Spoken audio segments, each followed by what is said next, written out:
অমাবস্যা ও বঙ্গোপসাগরের সৃষ্ট লঘুচাপের প্রভাবে ফুঁসে উঠেছে বরগুনার সব নদ নদী।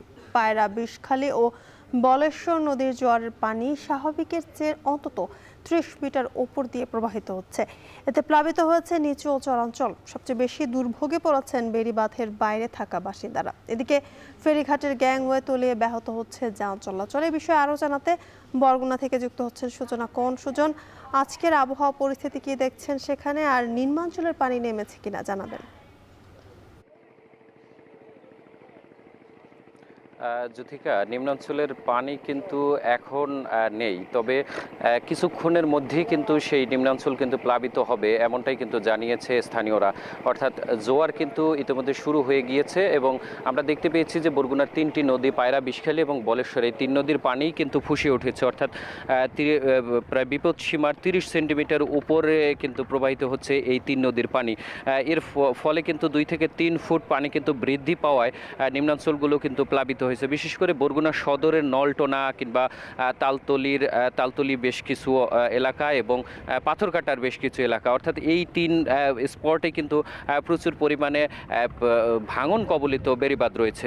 পানি উন্নয়ন বোর্ডের পক্ষ থেকে জানানো হয়েছে যে 805 কিলোমিটার বেড়িবাঁধ রয়েছে বরগুনা জেলায় এবং এর মধ্যে কিন্তু 44 কিলোমিটার বেড়িবাঁধ কিন্তু ভাঙন প্রবণ এবং অতি ঝুঁকিপূর্ণ রয়েছে 14 কিলোমিটার। এই 14 কিলোমিটার বেড়িবাঁধ কিন্তু স্বাভাবিক জোয়ারের থেকে 4 থেকে 5 ফুট পানি বেশি হলেই কিন্তু এইসব বেড়িবাঁধ ভাঙার কিন্তু একটি শঙ্কা তৈরি হয় এবং এর গত বছরও কিন্তু এরকম ভাঙার কিন্তু যে নজির সেটি কিন্তু স্থানীয়রা দেখতে পেয়েছে এবং তারা কিন্তু অভিযোগ করেছে যে এই বারবারই বেড়িবাঁধ নির্মাণ কিংবা ভেঙে যাওয়া এগুলো কিন্তু বারবারই তারা অনিয়ম দুর্নীতির বিষয়ে কিন্তু উল্লেখ করেছে। তারা বলছেন যে বেড়িবাঁধ নির্মাণের ক্ষেত্রে তাদের যে স্থায়িত্ব, বিশেষ করে ব্লক কিংবা জিও ব্যাগ ফেলে বেড়িবাঁধ নির্মাণের দাবি তারা বারবারই করছেন এবং তারা বলছেন যে এই বেড়িবাঁধ কিন্তু উপকূলীয় মানুষের জন্য একটি রক্ষা কবচ হিসেবে তারা দাবি করছেন। তারা বলছেন যে এর আগেও কিন্তু তারা দেখেছে যে প্রতি বছর যে বেড়িবাঁধ নির্মাণ করা হয় সেই বেড়িবাঁধ কিন্তু এক বছরও টিকছে না। আমরা কিন্তু গতকালকেও দেখেছি যে বরগুনার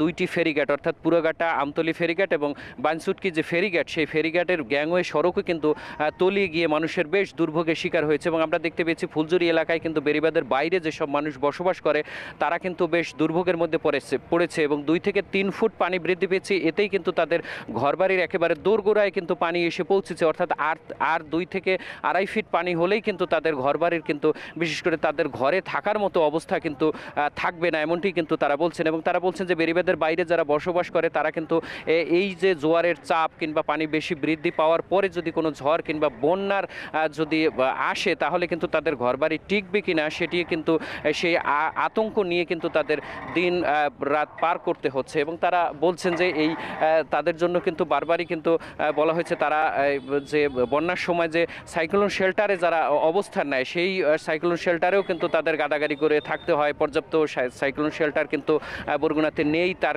সেই অভিযোগও কিন্তু তারা করেছেন যে এই যে দুর্যোগপূর্ণ আবহাওয়ার কারণে কিন্তু বরগুনার উপকূলীয় মানুষজন কিন্তু বেশ ক্ষতির সম্মুখীন হয়। তারা বলছেন যে এই যে জোয়ারের পানি কিংবা বন্যার পানি কিন্তু বেড়িবাঁধ ভেঙে কিংবা উপচে কিন্তু লোকালয়ে ঢুকে কিন্তু তাদের জানমালের ব্যাপক ক্ষতি হয়। বিশেষ করে তারা গবাদি পশু, মাছের ঘের কিংবা বসত বাড়ি নিয়ে কিন্তু তারা বেশ চিন্তার মধ্যে থাকে। অন্য একটি বিষয় আপনাকে জানিয়ে রাখি, বরগুনায় কিন্তু প্রায় 1 লাখেরও বেশি কিন্তু জেলে পরিবার রয়েছে, যার কারণে বিশেষ একটি অংশ কিন্তু তারা কিন্তু এই সময়টায়, অর্থাৎ এই ইলিশের যে ভরা মৌসুম চলছে এই মৌসুমে কিন্তু তারা ইলিশ শিকার করবেন এবং তারা কিন্তু ধার দেনায় কিন্তু জর্জরিত থাকে। বিশেষ করে উপকূলীয় জেলেরা তারা আশা করেন যে বছরের এই সময়টায় তারা পর্যাপ্ত ইলিশ সংগ্রহ করবেন এবং সেটি বিক্রি করে তাদের ধার দেনা পরিশোধ করবে। কিন্তু দীর্ঘ 58 দিনের নিষেধাজ্ঞা শেষ হয় গত মাসেই। সেই নিষেধাজ্ঞা শেষে কিন্তু এই পরপর 2 বার কিন্তু এই যে বৈরী আবহাওয়া, অর্থাৎ দেশের 4 সমুদ্র বন্দরকে কিন্তু 3 নম্বর স্থানীয় সতর্ক সংকেত দেওয়ার পর থেকেই কিন্তু জেলা ট্রলার মালিক সমিতির পক্ষ থেকে কিংবা কোস্টগার্ডের পক্ষ থেকেও কিন্তু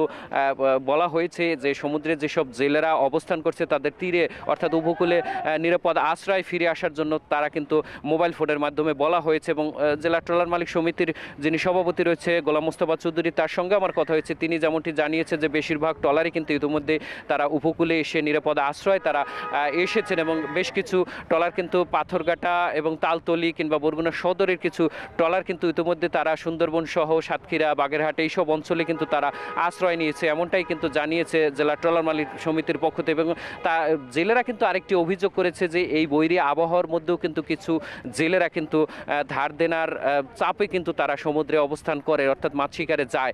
এবং আমরা দেখতে পেয়েছি যে গত 10 থেকে 12 দিন আগেও কিন্তু বরগুনার তালতলির একটি ট্রলার এফবি জাহান নামে একটি ট্রলার প্রায় 18 জন জেলে নিয়ে সমুদ্রে কিন্তু কুয়াকাটা থেকে 50 থেকে 60 কিলোমিটার গভীরে কিন্তু তারা সেই ট্রলারটি কিন্তু ডুবে যায়, যার কারণে কিন্তু এই ট্রলারে থাকা 18 জনের মধ্যে 16 জনকে বিভিন্ন জায়গা থেকে উদ্ধার করা হলেও সর্বশেষ কিন্তু সেই ডুবে যাওয়ার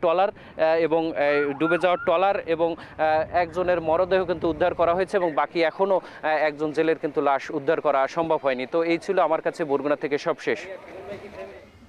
বরগুনা থেকে সবশেষ খবর জানাতে যুক্ত ছিলেন সুজন আকন।